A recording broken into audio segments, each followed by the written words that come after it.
Good afternoon. Thank you so much for watching T1 Productions Abu Dhabi.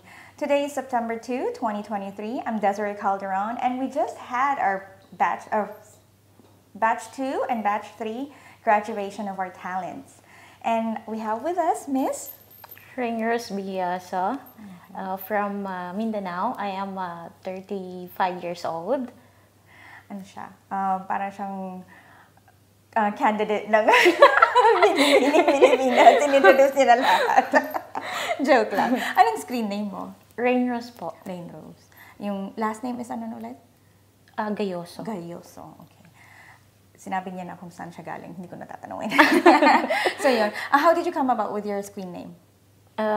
Only for me man. Yung ano lang, yung first name mo na lang talaga. First name. Kasi Sino nagbigay daw ng name mo? yung combination po daw yan eh. Ng mama tsaka, ewan ko, yun lang sinabi nila. Sa lola ko pala. Sa lola mo. Okay. That's it. So, more on the mom side. Yeah.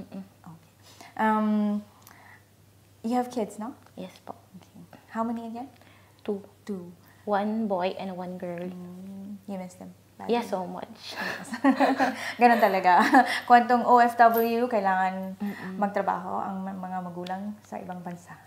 No. Okay. So, paano mo narinig ang tungkol sa Tibon? Or how did you join?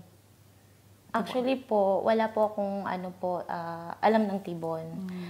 May narinig lang ako na may friend ako, yung tumulong sa akin, sabi niya, Rin, mag-try ka nito, ganito. Sabi ko, ano po ba yan? Sige na, mag-try ka lang. So, pumunta ako. Tapos, pagpunta ko doon, ganito pala yun. Wala akong kalabalam. Kasi hindi ko, yun eh. Yun ko, acting pala to. Second batch ka, no? Sa second batch. Yun ba yung nakasabay mo yung, biglang may mga umuwi? Saan pa ba yun? Ay, hindi. Sila ni Suki yun. Kami yun na part. Batch 2. Tama. Tapos, nung nag-audition ka na, tapos may workshops na, okay naman? Parang sabi ko, why not? Itatry ko.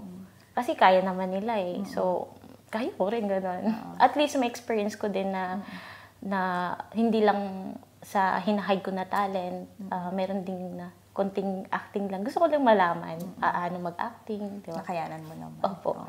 Naka-cast ka na, di ba? Opo. Ilan na? 3. Nakatatlo ka. Magkakapareho ang roles? Or Hindi magkakaiba? po. Hindi. Anong pinaka-favorite mo? Yung known ko yung 14. iPhone 14. Yan talaga gusto. Challenge kita daw. Opo. Sabi ko, First time kaya ko mo yun. yan. Oo, sabi ko, kaya mo yan. Actually, paano ka ba nakita? Basta tinitingnan kita. Tapos sabi ko, I think, maganda siya. Tapos, maganda naman ang katawan niya. Sabi ko, pwede siya doon. Pang sexy siya. May message kita, di ba? Sabi ko, Rain, kaya mo to. Wala akong kalam na ganun pala yun. Ay, ganito. Go. Tapos mag-isa mo pa, sabi ko lang yung tungkol sa costume mo, no? Oo. Nagtulungan tayo. Sabi ko, dapat yung French maid ang dating. Tapos nagpasend ako ng picture sa'yo. Tapos wala. Sabi, gusto mong bumili ng ganun. Gusto mo talaga yung ganun talaga. Tapos sabi ko, hindi, basta small black dress lang. Tapos mag-apron ka. Okay na yun. So, ang cute naman actually. So, anong sabi ng family mo? Happy sila. Yeah. Kasi, ang dami ding na-appreciate din na, ang dami ding nag-dream na hindi din nilang nagawa. Tapos, unexpected din sa akin na nagawa ko. Na hindi ko pinapangarap. Sabi ko, hindi ko rin alam na ba't nakapunta ako dito, pero go. Happy din ako. Ano sa tingin mo? Ngayon na artista ka na, meron ka ng film sa internet, so hindi pa naman sa big screen. Well, kahit naman kasi maliit lang yung role or maliit man yung producer, yung film company, artista ka pa rin kasi you're acting. Actress ka talaga. So, lahat ba ng tao sa tingin mo kayang umarte? Lahat naman, of course po. Pero dapat may workshop talaga. Kasi hindi naman na mag-aakan ng gano'n na walang workshop. Kailangan talaga na may workshop. Yes. I do believe that also. That's why I gave everyone a chance. No? Pumunta sila and I said, sure, mag-workshop kayo. And then, after that, willingness to learn. No? Kung may willingness ka talagang matututo ka talaga, even if you are not that good, gagaling ka. Opo. Right? Okay. So, do you look forward to more films? Inshallah po. Anong pinaka gusto mong gampanan?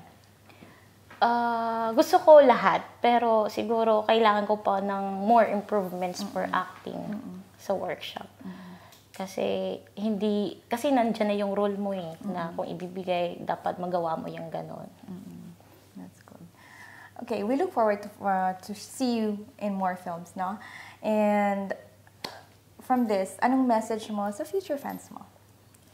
Sa message ko po sa mga fans ko, lagi kayong sumusuporta sa Tibon Production, Abu Dhabi, kasi ang dami niyo talagang matutunan, especially sa mga OFW life. True story talaga, short story siya. Ang dami niyo talagang malalaman at tsaka maganda at nakaka-inspire din sa lahat ng mga tao. At pinaghirapan nila. Opo. With 4 emotions. Pinaghirapan talaga nila yan. And ano sa tingin mo sa weekly workshop natin? Nakakatulong naman? Opo. Grabe, nakakatulong siya kasi mapalabas mo talaga lahat ng mga emotions mo. At maganda as in, nakakatulong. Anong pinakagusto mo sa Tibon? Family bonding. At saka happy. At saka nagtutulungan po. It's something that, ako rin actually, something I look forward to every weekend na rin. Yung parang, ay makikita ko ulit sila. Or even sa shoot, ay mag-shoot na naman. Talagang every time we get together, hindi yung tara yan. Opo, nagtutulungan siya nagtutulungan talaga, yes. Very happy ang environment natin. Opo. At kain. Always. Kaya nagsisila. Kaya ang laki namin, no? Ang hindi lang yata lalaki sa atin, si Sermon at si John L. At yung mga bata, no? Tatangkad lang siguro sila, pero hindi sila lalaki ng ganito. Anyway, sabi ko tuloy. Anyway, there you have it. Miss Love Rose. Oh, Rain Rose. Because we have Love Rose also. Miss Rain Rose. And actually, when I met you, sabi ko sa'yo, pangalawa ka ng kakilala kong Rain Rose. And you spell your name, oh no, hers is Rain talaga. R-A-I-N. Ikaw naman, R-E-Y-N. Yes. She has a very beautiful name. Very catchy. Thank you. Yes. Thank you for watching.